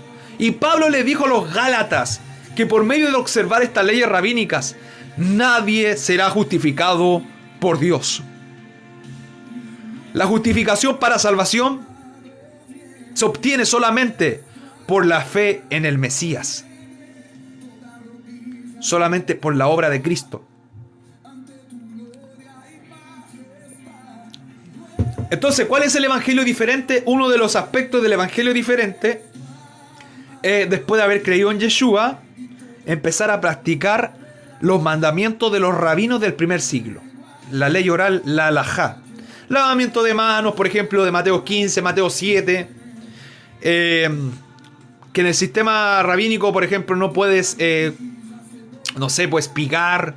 Había muchas leyes en ese tiempo. Tendríamos que entrar en la especificación. Pero son las leyes que no están escritas en la Torá. Esas son las obras de la ley. Que después de haber recibido al Mesías, el Evangelio verdadero, empezamos a practicar estas obras. Esas personas están bajo maldición. En el primer siglo.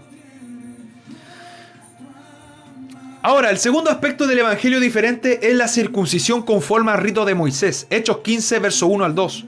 Vino un grupo de la circuncisión de Judea que le estaban diciendo a los gentiles recién convertidos que si no se circuncidaban conforme al rito de Moisés, si no se circuncidaban conforme al rito de Moisés, esas personas no podían ser salvas. ¿Cómo? ¿Tengo que circuncidarme para ser salvo? Ese era el problema de Hechos 15. No están hablando del Shabbat, no están hablando de los mandamientos de Dios, están hablando del rito conforme, la circuncisión conforme al rito de Moisés. Ese es el contexto. Verso 1 y 2. El rito, la costumbre de Moisés era una expresión idiomática. Yo te pregunto, busca el mandamiento del rito de Moisés. La circuncisión conforme al rito de Moisés. La palabra rito es tradición. El rito de Moisés o el conforme al rito de Moisés se refiere a una expresión idiomática, un término técnico que tenía un significado muy específico en el judaísmo del primer siglo. Era la circuncisión conforme a la ley judía, a la halajá, que estipulaba para los gentiles adultos que querían convertirse al judaísmo, en el proselitismo, lo que estudiábamos al inicio. Para yo convertirme de un temeroso de Dios en un judío, tenía que circuncidarme conforme al rito de Moisés. Tenía que hacerlo un fariseo autorizado por las escuelas, y hacerme la circuncisión conforme al rito. Por ejemplo, la pería. La pería, cuando te cortan con un pedernal o con las cuchillas de ese tiempo, después tenías que succionar la sangre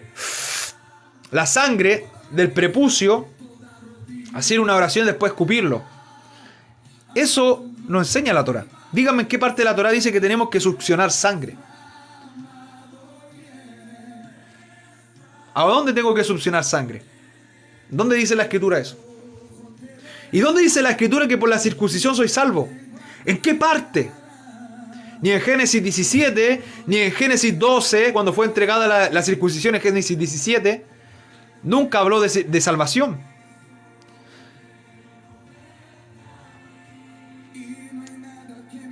Así que, amados hermanos, es un error decir que la circuncisión es para salvación. Y menos conforme al rito de Moisés, que es una ley judía, no de la ley de la Torá. Entonces, todo eso es el evangelio diferente. Toda enseñanza que quiera agregarle a la salvación es un evangelio diferente. Y aquel que esté enseñando un evangelio diferente está bajo maldición. Ahora, ¿cuál sería el evangelio diferente para el tiempo de hoy? Esa es la pregunta que queríamos responder al inicio. Y los videos publicitarios que se estaban haciendo hace algunos días. Si en ese tiempo era la ley judía del primer siglo, ¿cuál sería el día de hoy ese evangelio diferente? Lo mismo. El evangelio diferente para el tiempo de hoy es el Talmud. La Mishnah. El Talmud está compuesto de la Mishnah, la ley judía, la ley oral que recibió Moisés supuestamente, la ley escrita, la ley oral, ya que eso es una invención de los judíos después de volver de Babilonia. La Gemara, que es la segunda parte que compone el Talmud, que son los comentarios de esa ley judía, de rabinos. Está lo escrito, la ley judía, la ley oral, y al lado los comentarios, que es la Gemara. El Midrash, que son los libros exegéticos judíos para estudiar el Tanaj, el Antiguo Testamento. Y todas esas personas que se basan en esas leyes están en un evangelio diferente. Todos aquellos que practican eso, practican la cábala judía, que bien general, estoy hablando de manera general. Otro día pudimos estudiar en profundidad lo que dicen esos textos. La cábala judía es una interpretación esotérica de las escrituras, que hay niveles de interpretación. Ellos te hablan por encima, porque estos se creen gurú, se creen mesías, viven en una nube, viven en otro mundo, ellos no pisan la tierra. Las raíces hebreas están llenas, pero llenas de cábala. Y ellos te dicen, nosotros no enseñamos cábala, pero vamos a estudiar los niveles de la Torá. Hipócritas. Por eso Yeshua los trataba como hipócritas a los fariseos. Porque los fariseos decían, nosotros guardamos la ley de Moisés. ¡Hipócritas! Hipócritas, mentirosos, actores. Son los mejores actores de Hollywood. Los mejores. Hay que contratar a estos judaizantes. Hay que contratarlos, amado hermano. Porque harían los mejores papeles. Se engañan a sí mismos. Nosotros guardamos la Torá de Moisés. Mentirosos, hijos del diablo, 2 veces hijos del infierno. Nubes sin agua. Estos falsos profetas, amados hermanos, falsos predicadores, dicen una cosa, pero en la práctica hacen lo otro. Y los judíos en el primer siglo, los fariseos en este caso, decían: nosotros guardamos la ley de Moisés. Mentira, guardaban la ley judía y hasta por ahí nomás. La cábala judía, el Zohar, que es la piedra angular de la cábala judía. En el Zohar, eso es puro espiritismo, puro esoterismo. ¿Se acuerdan? A la ley y el testimonio, si no dicen conforme a esto, no le ha amanecido. ¿Se acuerdan el versículo anterior? Los adivinos, los hechiceros. Esos son los que practican la cábala, hechicería, brujería. Y usted tiene que huir de ello. Así dice el Señor: huid en medio de ellos, pueblo de Dios, pueblo de Israel. No se fascinen por sus vanas palabrerías. Son muy sutiles. Son muy persuasivos. Ese espíritu es muy persuasivo. Pero te quieren apartar de la palabra de Dios. Vámonos al fundamento de la Escritura. Deuteronomio capítulo 4, verso 2. No añadiréis a mi palabra que yo os mando, ni disminuiréis a ella. Yo, Jehová. ¿Y por qué la agregan? Si ustedes verdaderamente dicen: yo amo la Torá con todo mi corazón. Mentiroso. Mentiroso. ¿Por qué estás guardando leyes que no están en la Torá? ¿Y por qué le enseña a otros a hacer eso? Estás judaizando. Eso quiero que usted transmitirle en esta hora por el poder de la palabra. Ese celo de no añadirle ni quitarle la palabra. Deuteronomio 12:32. Vamos a Deuteronomio 12:32. Me quedé con la versión Kadosh. 12:32. Todo lo que yo le estoy ordenando, ustedes tendrán cuidado en hacer. No añadan a ello, ni sustraigan de ello. Es un mandamiento del Eterno, el añadir y a quitar. Pero esto no le interesa. Y se autoengañan y dicen: nosotros somos temerosos de Dios. Mentirosos. Ni ellos se la creen. Se la creen, de verdad. Se creen el Israel de Dios. Pero ellos están en una cuerda floja. En una cuerda muy floja caminando ahí. Y más encima con una venda. Y detrás de ellos otra fila en la cuerda floja. Ni siquiera van a un hoyo. Están en una cuerda floja, en un precipicio.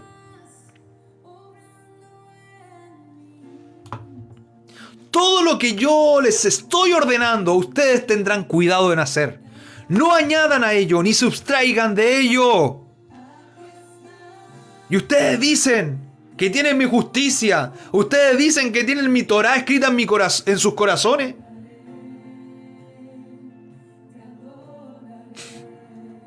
Si verdaderamente la Torá estuviera escrita en sus corazones, ¿la agregarían?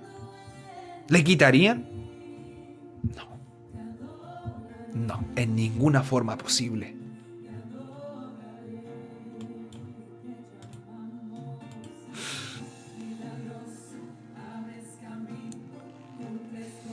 Así que, amados hermanos, estas personas no les ha amanecido. Estos son los verdaderos judaizantes. Estos son los que llevan un evangelio diferente porque le agregan a la justicia de Dios.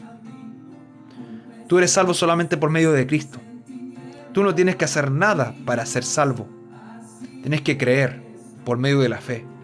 Y después de creer, tienes que permanecer en la salvación, que es distinto.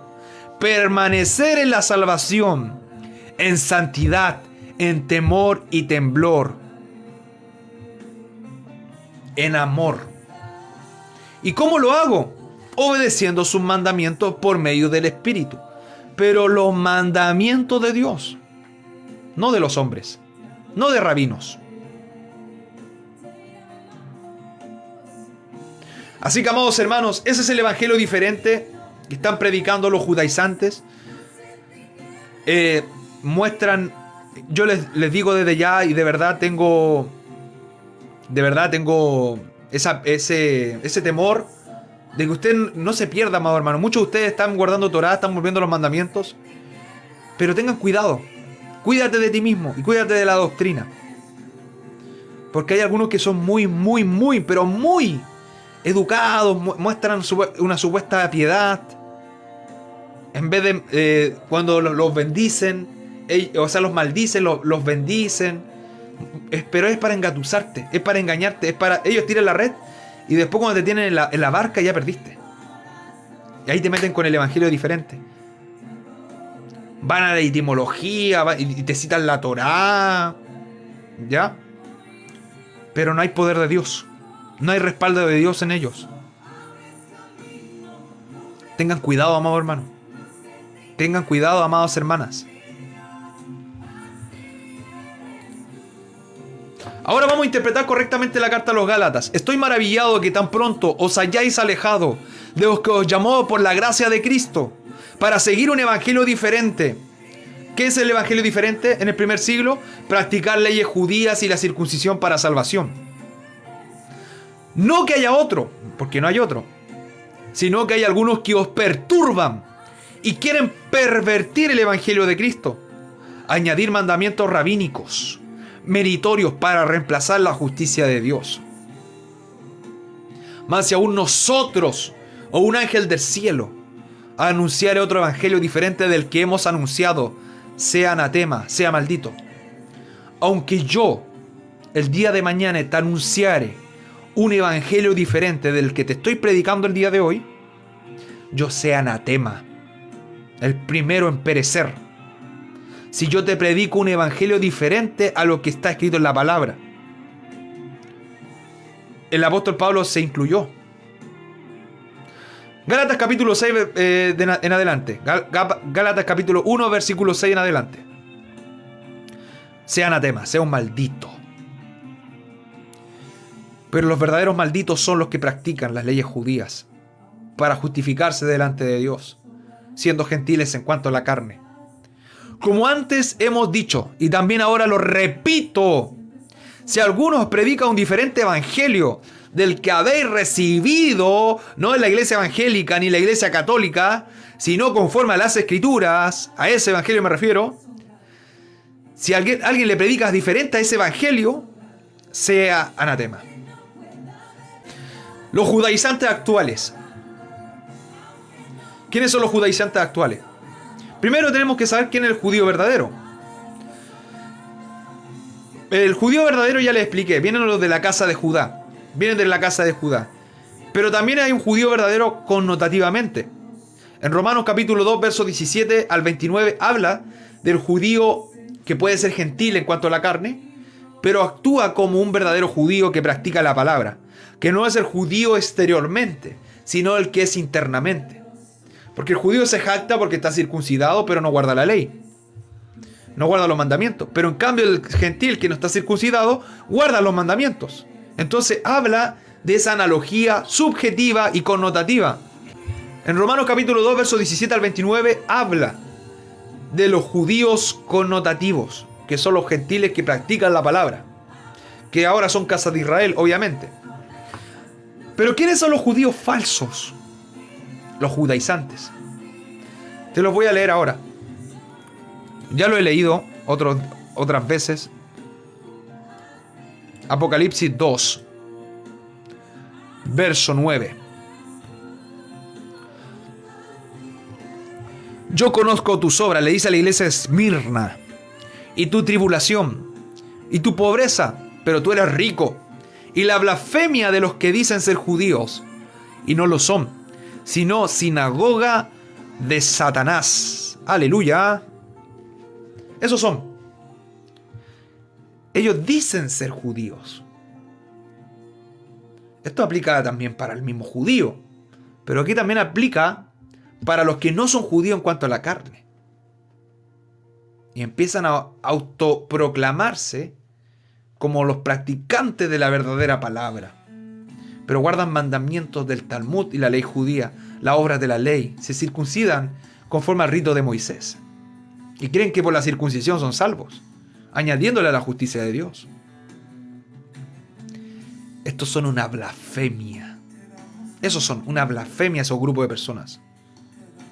Sino sinagoga de Satanás.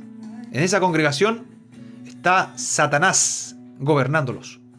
No son del cuerpo de Cristo. Esa parte del cuerpo de Cristo ya fue extirpado, fue eliminado, fue erradicado.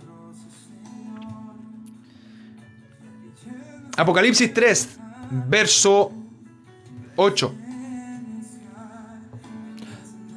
No, verso 9. A la iglesia de Filadelfia: he aquí yo entrego a la sinagoga de Satanás a los que dicen ser judíos y no lo son, sino que mienten.